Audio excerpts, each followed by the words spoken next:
She says she wants freedom, but demands certainty. She wants space, yet panics when you give it. She claims to crave independence, yet resents the distance that comes with it. And so you find yourself in the strange paradox of modern love, where freedom is worshipped, but responsibility is feared. Where both lovers talk about autonomy, but secretly seek control. You felt it, haven't you? That invisible tug between letting her be who she is and wanting her to choose you fully. Between giving space and being terrified that space means losing her. It's not manipulation. It's confusion born from a truth deeper than romance. Because love, real love, isn't about possession. It's about two people who are free and yet who choose each other anyway. But here's the tragedy. Most people want the illusion of love without the responsibility of freedom. They want to be adored, not understood, chosen but not burdened with choice. And so they run from the very thing that could set them free, their own agency. In this video, we turn to a philosopher who understood this tension better than almost anyone, Jean-Paul Sartre. Because to him, love wasn't about surrender. It was about owning your freedom and letting the other do the same. Jean-Paul Sartre was not a romantic in the traditional sense. He didn't write about love as something destined or divine. He wrote about it as something terrifying, a confrontation between two freedoms. In his masterpiece, Being and Nothingness, Sartre declared that humans are condemned to be free. Condemned because freedom, while beautiful, is also unbearable. It means we can't escape choice. We can't blame fate, God, or circumstance. Every decision we make, every emotion we act on becomes our responsibility. And yet, it's this same unbearable freedom that defines us. To exist is to choose. To love is to choose again and again, without guarantees. For Sartre, love wasn't about possession. It wasn't even about happiness. It was about acknowledging the other person's freedom and choosing to love them despite it.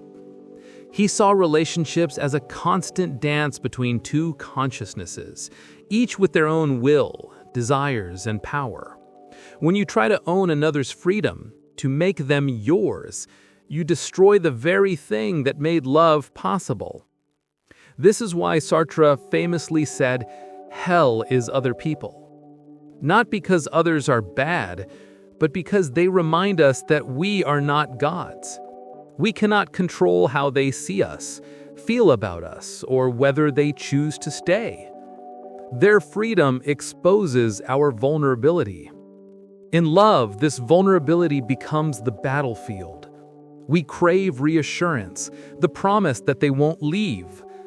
But Sartre knew that the moment we demand love, we strip it of its authenticity. A love that is forced is no love at all.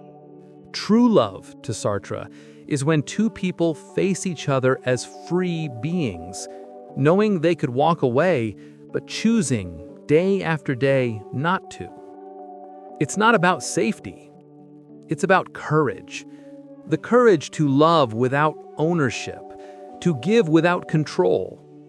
This philosophy isn't easy. It challenges everything we're taught about romance, because we're conditioned to believe love should make us feel secure, that someone else should give our lives meaning. But Sartre flips that entirely.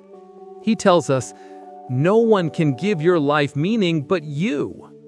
And if you rely on love to define you, you will turn it into dependency. In this sense, Sartre's view isn't pessimistic, it's liberating. It reminds us that love is strongest when it's a choice, not a need. A declaration of freedom, not a chain of possession. When you understand that, you stop clinging and you start connecting. Love is the ultimate paradox of freedom. Two individuals, both autonomous and complete in themselves, choosing to intertwine their lives without dissolving into each other. Yet, most people don't approach love this way. They approach it as an escape from loneliness, from insecurity, from the unbearable weight of being responsible for their own happiness. That's why Sartre's idea of existential freedom cuts so deep and hurts so much. Because he tells us, you are responsible for everything that happens in your life, including the way you love. You cannot hide behind emotion. You cannot say, I fell in love, as if love is some external force that captured you. You chose it. You chose them. And you choose to stay or to leave every single day. This is the essence of freedom in love. It's not about doing whatever you want. It's about realizing that your choices shape the meaning of your connection. Every yes and every no is an act of creation. But freedom without responsibility is chaos. And love without responsibility becomes manipulation. This is why relationships often crumble under the weight of contradiction. We demand freedom, but we also demand certainty. We say we want someone to be themselves, but secretly, we want them to act in ways that soothe our fears. We crave independence, yet feel abandoned when our partner exercises theirs. We want passion, but we fear the volatility that comes with it. We want commitment, but without the existential awareness that every commitment is a choice renewed daily, not a lifetime contract written in stone. Sartre would say that in love, each person faces a mirror. The other's freedom reflects our own, and that reflection can be uncomfortable because it reminds us that no matter how deeply we're loved, we can never be completely owned. When we deny this truth, we fall into what Sartre called bad faith, a state of self-deception where we pretend our choices aren't ours. We blame the other person for our pain, our jealousy, our loss of direction. But in reality, we're avoiding the truth that we surrendered our freedom the moment we expected them to carry it for us. Freedom in love, then, is not about detachment. It's about awareness. Awareness that your partner is not yours to control. Awareness that your emotions are your responsibility to manage. Awareness that love is not supposed to complete you. It's supposed to expand you. Sartre's philosophy demands maturity. It demands that you love without illusion, that you stay without possession, and that you walk away without hatred. Because if you love someone only when they behave the way you want, that's not love. That's control. But when you love them knowing they are free, knowing they could choose otherwise, and still you choose them, that's freedom. That's responsibility. That's love. It's not the fairy tale love you are promised. It's the kind that transforms you. Because it forces you to see love not as escape, but as evolution. You've probably been there. You give her space, and she says you're distant. You draw closer, and she says she feels suffocated. You try to understand what she wants, but her desires shift like smoke. And then you start doubting yourself. You question if you're too much or not enough. You start performing, trying to find that perfect balance that makes her stay. But that's the trap. Because when you twist yourself to fit someone else's comfort, you abandon your own freedom, the very thing that made her attracted to you. What you're feeling isn't weakness. It's the conflict between two truths, the need to love and the need to remain free. This is the same struggle Sartre described, the constant negotiation between connection and individuality. And until you understand that both are essential, you'll keep feeling like you're walking on emotional glass. Here's the truth no one wants to face. The person you love is not your home. They're a traveler, just like you. You meet, you walk together for a while, you share warmth, stories, and moments of infinity, but you are both still free to leave. And that's what makes love so terrifying and so beautiful. You can't possess freedom and still call it love. You can't demand loyalty while denying choice. You can't hold someone close while strangling their becoming. Most people never grasp this paradox. They think love is about merging, becoming one. But what they call unity is often just dependency wrapped in poetry. We fall for the illusion that if someone loves us enough, they'll make us feel safe forever. But love was never meant to make you safe. It was meant to make you awake. Because safety is comfort, and comfort dulls consciousness. The moment love becomes predictable, it starts dying. Sartre saw this. He understood that the moment you try to possess the other, you destroy the very freedom that made them worth loving. You turn the living mystery of another soul into a mirror that reflects only your fears. That's why so many relationships collapse under invisible weight, not because love fades, but because freedom was never allowed to breathe. We chase control because uncertainty terrifies us. We demand guarantees, promise you'll never leave. But in asking that, we kill something sacred, the possibility of choice, the soul of authenticity. Here's the paradox. The only way love stays alive is by accepting that it could end. The only way to truly hold someone is to stop trying to own them. The only way to keep freedom is to let it exist between you, not within you. That's why Sartre said, freedom is what you do with what's been done to you. You can't control who hurt you. You can't rewrite who left. But you can decide who you become afterward. Freedom demands that you take responsibility, not just for your choices, but for your reactions, your patterns, your fears. Because love stripped to its essence is not a place to hide. It's a mirror that reveals how deeply you can handle truth. And truth is, you don't need someone to make you whole. You need to become so whole that when you choose to love, it's not out of fear of being alone, but out of abundance. Real love doesn't say, I need you to be mine. It says, I see you, free, flawed, unpredictable, and still I choose you. Not once, but every day. And when both people live that way, when they love without trying to cage each other's wings, something miraculous happens. Love stops being a prison. It becomes flight. Not a surrender of freedom, but a celebration of it. Because the deepest form of connection isn't losing yourself in another. It's standing beside them, fully yourself, and realizing that even in freedom, you are still together. Here's what this means for you. Stop trying to rescue someone who won't rescue themselves. Stop trying to control the outcome of every connection. Stop turning love into a performance of reassurance. If someone says they want freedom, let them have it.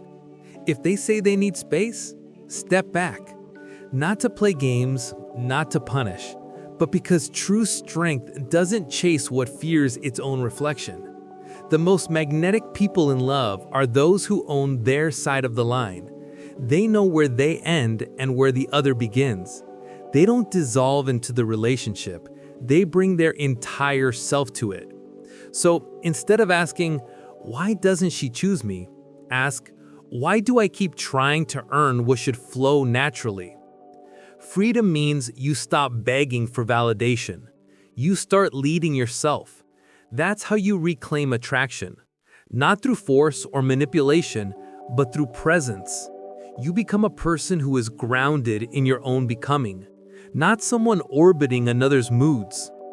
You'll find that when you no longer depend on someone else's affection to feel alive, you actually start to attract deeper love. Because authenticity calls to authenticity. The moment you stop chasing control, you start commanding respect.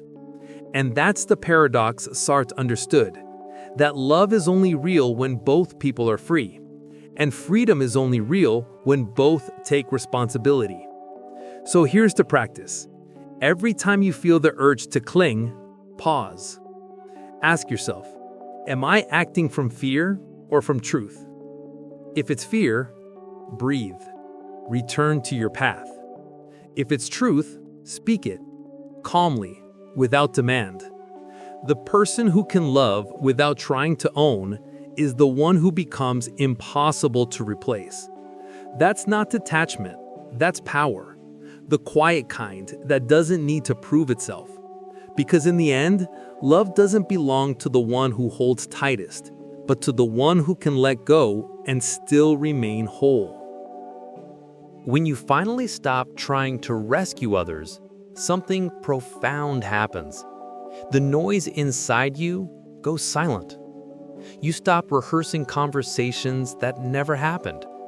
You stop scanning for signs, for proof, for validation.